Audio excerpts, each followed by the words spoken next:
5 एप्रिलला आहे संकष्टी चतुर्थी, चैत्र महिन्यातली संकष्टी चतुर्थी. अर्थात हे जे नवीन वर्ष गुढीपाडव्यापासून सुरू झालेलं आहे, या नवीन वर्षातली पहिली संकष्टी चतुर्थी. या संकष्टी चतुर्थीच्या दिवशी चंद्रोदय होणारे रात्री 9:42. म्हणजे जे संकष्टी चतुर्थीचा उपवास करतात ते रात्री चंद्रदर्शनाने चंद्रोदयानंतर उपवास सोडू शकतात. संकष्टी चतुर्थीचं व्रत मोठं प्रभावी आहे बरं का. या व्रतात केल्या जाणाऱ्या उपवासाची, या व्रतात केल्या जाणाऱ्या पूजेची आणि उद्यापनाची संपूर्ण माहिती या व्हिडिओत देण्याचा प्रयत्न करणार आहोत. चला तर मग सुरुवात करूया. मित्रांनो, प्रत्येक कुटुंबात एकतरी व्यक्ती असते जी संकष्टी चतुर्थी करते. तुमच्याही कुटुंबात कोणी ना कुणीतरी असेलच, बरोबर. पण या संकष्टी चतुर्थीबद्दल बऱ्याच जणांमध्ये गैरसमज असतात आणि म्हणूनच आजचा हा व्हिडिओ आहे. या व्हिडिओत आपण काही प्रश्नांची उत्तरं बघणार आहोत. प्रश्न कोणते आहेत ते आधी बघूया. संकष्टी चतुर्थी म्हणजे काय? संकष्टी चतुर्थीचा उपवास केल्याने आपल्या आयुष्यातल्या कोणत्या समस्या दूर होतात? कोणत्या समस्या असतील तर संकष्टी चतुर्थीचं व्रत करायलाच हवं. सगळ्यात महत्त्वाचं, संकष्टी चतुर्थीच्या दिवशी गणेश उपासना कशी करावी? संकष्टी चतुर्थीचा उपवास कसा सोडावा? संकष्टी चतुर्थी व्रताचं जर उद्यापन करायचं असेल तर काय करावं? या सगळ्या प्रश्नांची उत्तरं तुम्हाला आज या व्हिडिओमध्ये मिळणार आहेत. तेव्हा चॅनलला सबस्क्राईब करा आणि आमच्या फेसबुक पेजलाही फॉलो करा. तुमचा वेळ वाया न घालता पहिल्या प्रश्नापासून सुरुवात करूया. संकष्टी चतुर्थी म्हणजे काय? तर चतुर्थी ही एक तिथी आहे.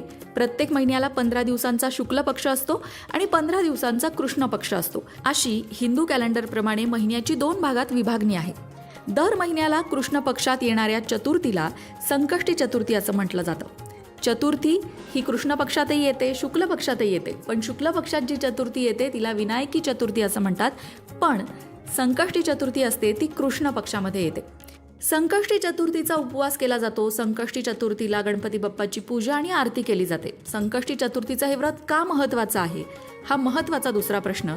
तर याचं उत्तर असं आहे की संकष्टी चतुर्थीचं व्रत केल्याने आपल्या आयुष्यातील सर्व प्रकारच्या समस्या दूर होतात. गणपती बाप्पाची कृपा होते. जर तुमच्या आयुष्यात काही शारीरिक, मानसिक, आर्थिक समस्या असतील तर तुम्ही मनोभावे संकष्टी चतुर्थीचं व्रत केलं, संकष्टी चतुर्थीच्या दिवशी गणपती बाप्पाची उपासना केली तर गणपती बाप्पा विघ्नहर्ता तुमचं प्रत्येक संकटात रक्षण करतो. एका पौराणिक कथेनुसार माता यशोदेने सुद्धा श्रीकृष्णाच्या खोड्या कमी व्हाव्या म्हणून हे संकष्टी चतुर्थीचं व्रत केलं होतं, अशी कथा सांगितली जाते. म्हणजेच काय, तर पौराणिक दृष्ट्या सुद्धा या व्रताला महत्त्व आहे. संकष्टी चतुर्थीचं व्रत किंवा उपवास का करायचा? संकष्टी चतुर्थीचं व्रत हे संकट असेल, गंडांतर असेल किंवा काही विघ्न असेल तुमच्या कामामध्ये, आयुष्यामध्ये, तर ती सगळी टळावीत यासाठी करायला सांगितलं जातं. हे व्रत सौख्यकारक आहे. इतकंच नाही तर कुंडलीतील दूषित मंगळ किंवा मंगळ दोषासाठी सुद्धा हे व्रत प्रामुख्याने करायला सांगितलं जातं. विविध प्रकारच्या बाधा हे व्रत संपुष्टात आणतं. सर्व प्रकारच्या इच्छा पूर्ण करतं. गणपती बाप्पाचे वरदान प्राप्त करून देणारे हे व्रत आहे असं म्हटलं जातं. संकष्टी चतुर्थीचा उपवास कसा करायचा? तर संकष्टी चतुर्थीच्या दिवशी दिवसभर उपवास करायचा आणि रात्री चंद्रदर्शनानंतर तो उपवास सोडायचा. या दिवशी सकाळी तुम्ही फराळ करू शकता, फलाहार करू शकता. रात्री मात्र जेव्हा तुम्ही भोजन कराल ते कांदा लसूण विरहित असावं, सात्विक असावं. आणि भोजन करण्याआधी चंद्रोदयाची काय वेळ सांगितलेली आहे कॅलेंडरमध्ये हे एकदा तपासून बघावं. त्याप्रमाणे चंद्राचं दर्शन घ्यावं, मग गणपती बाप्पाची पूजा आणि आरती करावी आणि मग उपवास सोडावा. या दिवशी गणपती बाप्पाला त्याच्या आवडीचे मोदक किंवा जसा तुम्हाला जमेल त्या प्रकारे गोडाचा नैवेद्य नक्की दाखवावा. अगदी काहीच नाही जमलं तर तुम्ही घरच्या घरी सुद्धा शिरा बनवून गणपती बाप्पाला त्याचाही नैवेद्य दाखवू शकता. अगदी साधं सोपं हे व्रत आहे, पण अत्यंत प्रभावशाली असल्याचं सांगितलं जातं. आता आणखीन एक महत्त्वाचा प्रश्न की संकष्टी चतुर्थीचं जे हे व्रत आहे ते किती दिवस करावं? शक्यतो ज्यांनी संकष्टी चतुर्थीचं व्रत धरलेलं असतं ते कायमसाठी धरलेलं असतं. संकष्टी चतुर्थी जी प्रत्येक महिन्यात येते त्या प्रत्येक महिन्याच्या चतुर्थीला ते व्रत करतात. पण तुम्हाला कायम नाही करायचं आहे. तुमचं काहीतरी उद्दिष्ट आहे, काहीतरी इच्छा आहे आणि ती पूर्ण व्हावी यासाठी तुम्हाला ते करायचं आहे. तर तुम्ही संकल्प सोडू शकता की तुम्ही 7 चतुर्थ्या कराल, 5 चतुर्थ्या कराल, 11 कराल किंवा 21 कराल. अशा संख्येत संकल्प करून तुम्ही हे संकष्टी चतुर्थीचं व्रत करू शकता. आणि तेवढ्या संकष्टी चतुर्थी पूर्ण झाल्यानंतर तुम्ही तुमच्या व्रताचं उद्यापन करू शकता. संकष्टी चतुर्थीचं व्रत थांबवताना उद्यापन आवश्यक आहे. उद्यापनाशिवाय व्रताची सांगता करू नये.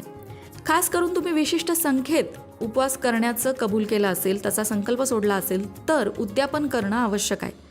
उद्यापनात काय करायचं तर उद्यापनात गणपती बाप्पाची पूजा करायची, ब्राह्मणाला शिधादान करायचा, त्याचबरोबर यथाशक्ती दक्षिणा देऊन गणपतीच्या मंदिरात जाऊन नारळ ठेवून व्रताची सांगता करावी.